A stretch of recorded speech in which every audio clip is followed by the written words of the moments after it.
Coming up on today's edition of the Cowboys Report, we'll break down the latest on Micah Parsons, where things sit with his assumingly massive extension, and some other contract extension talk for players like DaRon Bland, Tyler Smith, and more on today's show. Before we get into that, we are doing the Micah decision pool, is what we're calling it. Pick the date Micah signs or is traded. The end result doesn't matter, just the date that it happens on. Venmo me at WhatGoingDowney, $5 to enter. We'll do a 50-50 split the pot for the winners. We've got tiebreakers in case we need them. You can also go to chatsports.com/Micah to see the entries in there so far to know you're maybe picking a separate date. So again, at WhatGoingDowney on Venmo, $5 for the Micah decision pool entry. Links will be in the comments and the description of today's show. Let's move then to the latest on Micah Parsons. The Cowboys and Micah still have yet to reach an agreement on what we all assume will end up being a massive extension when that deal ends up getting done. Now, as part of his charity event, Micah did speak briefly with Clarence Hill in particular, saying talks are, quote, coming along well, and he's spoken with the Jones boys. That last part, I think, actually is important. Micah said that he had met with Jerry and Steven at the Star at the facility. That is very much in line with what Mike Leslie had reported over at WFAA, that Jerry and Micah had a meeting last Tuesday, which then I think in part helped lead to some conflicting reports about how close a deal actually was to getting done. The big reporters all saying the exact same thing. Clarence Hill among them. He's the most recent update, that's why I'm putting his name in there. That the Cowboys haven't had real talks with David Mulgeta. Maybe there were some Jerry-Micah-focused talks, but Micah also kind of going out of his way to praise his agent. And it's Mulgeta. He gets big money for his clients. That's why you hire David Mulgeta in the first place. So essentially, we are where we've been for the past many of the days. Look, this deal should not take long. This should not be a challenging or difficult deal to get done. As soon as all the different parties involved want to, they could have it done in a day, if that. We know it's going to be record-setting. I don't think it's actually a hard deal to do. Especially with Garrett and Max Crosby and Jamar Chase coming in, I don't think this deal is actually all that challenging. But it's going to be expensive. We know that, and that's how these deals go in Dallas. My over/under is still on the eve of training camp because that's how the Cowboys operate. Probably pushes into August. That's how they always seem to do these top of the market extensions. So how much do you think, whenever Micah puts pen to paper, that Micah Parsons gets per year? Let me know in the comments section of today's show. How much do you believe Micah Parsons gets per year on a new contract? It is the pinned comment on today's video. So if the ad comes here on YouTube, take advantage of it. Head down there and let me know. More of what Micah had to say on his contract, saying, I just played these last couple years on $2 and $3 million. I think if I had $40 million, I'd be the happiest man alive. You go from paying for the league rookie minimum and get that big of a jump, I think anybody would be happy. I fully anticipate Mike is going to be very happy. Whenever this contract officially gets done, of course he is. He's going to get massive money. He gets to play for the team he wants to play for. It's a no-brainer. But we do know this. As mentioned, it's going to be expensive. This is what you get for waiting, and maybe benefits for Micah for waiting in the end. The highest paid non-QB right now, which is the market we are in, for both guys like Micah, is both really just receivers and edges. That's the highest paid market. It's Jamar Chase, 40.25. Myles Garrett's number 2 at 40. He's going to get at least 40.5. That should be the assumption, frankly. I think the guaranteed money is probably just as important, if not more so. Remember, the longer you go on years, the more you got to guarantee. Myles Garrett and then Nick Bosa, which that dude's actually kind of stood up pretty well from a guaranteed money perspective, are the highest paid non-QBs at $122 and $123 and change million per year, respectively. So 2 different possible contracts here. I mentioned this on a recent video. I'll mention it again. You go 4 years, you probably keep that average per year low. You get to the guaranteed figure of $125 million. We just barely beat each of them. Now, the Cowboys love doing 5-year deals. But, and they've had this issue before, if you go more years, you have to go more money. Because agents don't want to have a completely fake 5th year. They don't want that. They want to have more money involved, so that with the way you can do backloaded contracts. That starts to become, hey, you're at $42.5 million. It's about $2 million per year for each year you add based on the way you can structure deals. The guaranteed money jumps up a lot. And if you go high guaranteed, maybe you could even go a little bit lower on the average per year. That's what Derek Stingley did, by the way, which is also repped by David Mulgeta. Today's show is made possible by PrizePicks. It is the best place to get real money sports action, especially with March here. You can get in on some college basketball action with PrizePicks. It is the best place to get real money sports action. Over 10 million members and billions of dollars in awarded winnings. PrizePicks has made daily fantasy sports accessible to all. You pick more or less on at least 2 players for a shot to win up to 1,000 times your cash. One of the PrizePicks college basketball slates. I know producer Chris very excited about his Crimson Tides later today. Clifford O, more than points. Mark Sears, kind of a juiced PrizePicks line there at 14.5 points. And then we'll go with Jaden Aikens, less than 17.5 points, boards, and assists for Sparty. Go download the PrizePicks app today over at prizepicks.com/CLNS and use code CLNS to get $50 instantly after you play your first $5 lineup. Link will be in the comment section and the description of today's show. That's prizepicks.com/CLNS and use code CLNS to get $50 instantly after you play your first $5 lineup.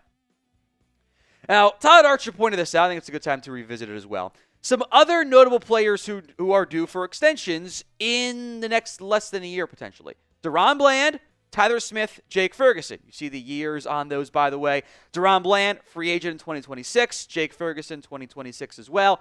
Tyler Smith is in line to be a free agent, but the 5th-year option decision is coming. That's a no-brainer. Pick it up for the Cowboys. So it's really going to be 2027, not 2026. Now, in theory, once the Cowboys pay Micah Parsons, they will have the franchise tag available to use on a DaRon Bland or a Jake Ferguson, which I think would be a little bit weird. Now, again, that assumes they will sign Micah Parsons.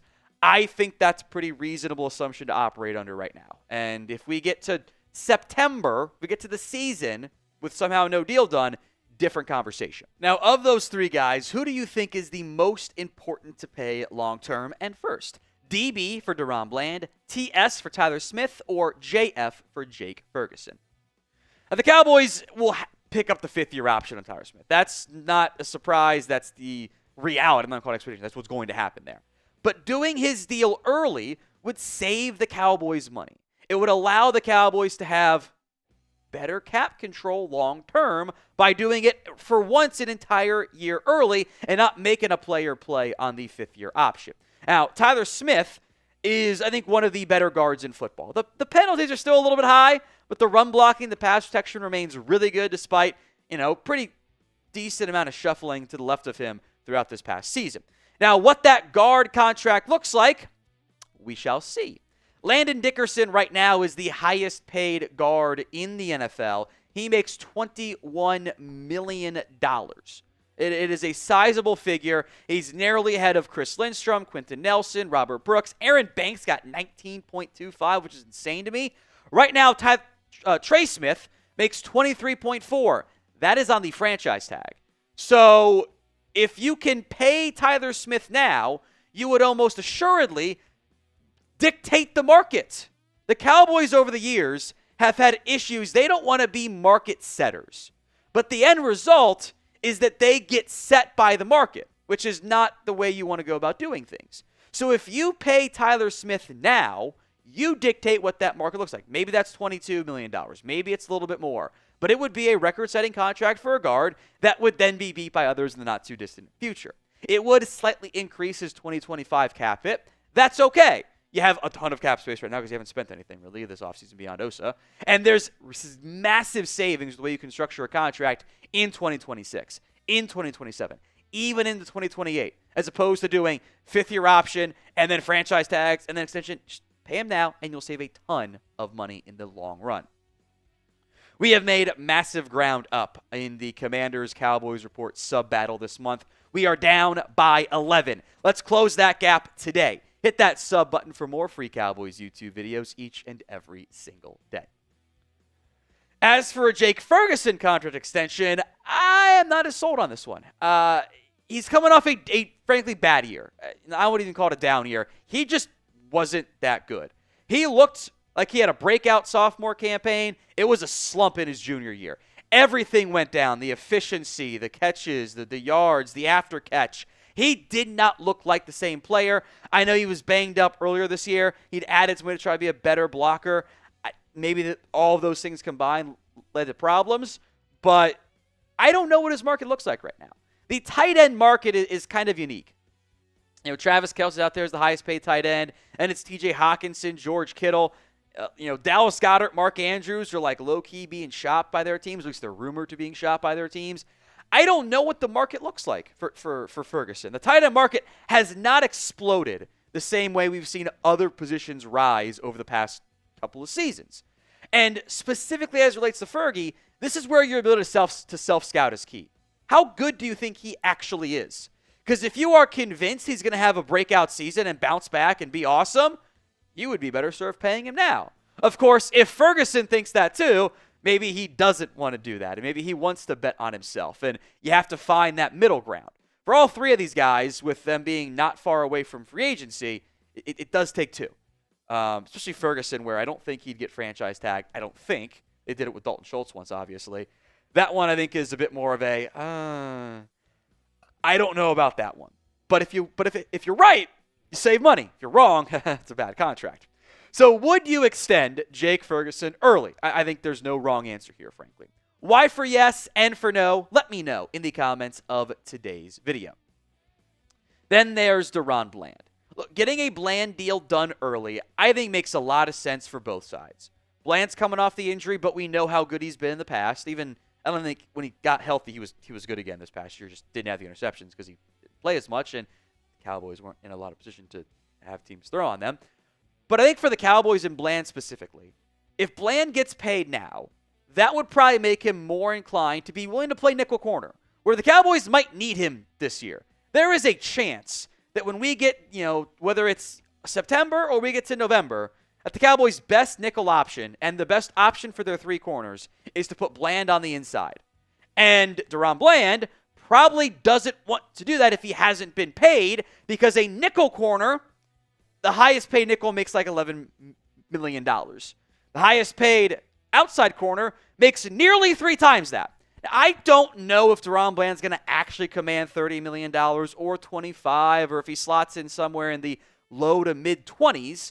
And I know it says Trayvon Diggs is the 10th highest paid corner. If you pay DaRon Bland, A, it does knock Diggs off that list, and B, he might be off the list anyway. And Alexander might be off the list in the near future too, by the way. I don't know if Diggs will be on this team in 2026. He'll have a little bit of signing bonus money left over, but with the way you structure a deal, you have really never paid Bland and Diggs at the same time, if that's how things go.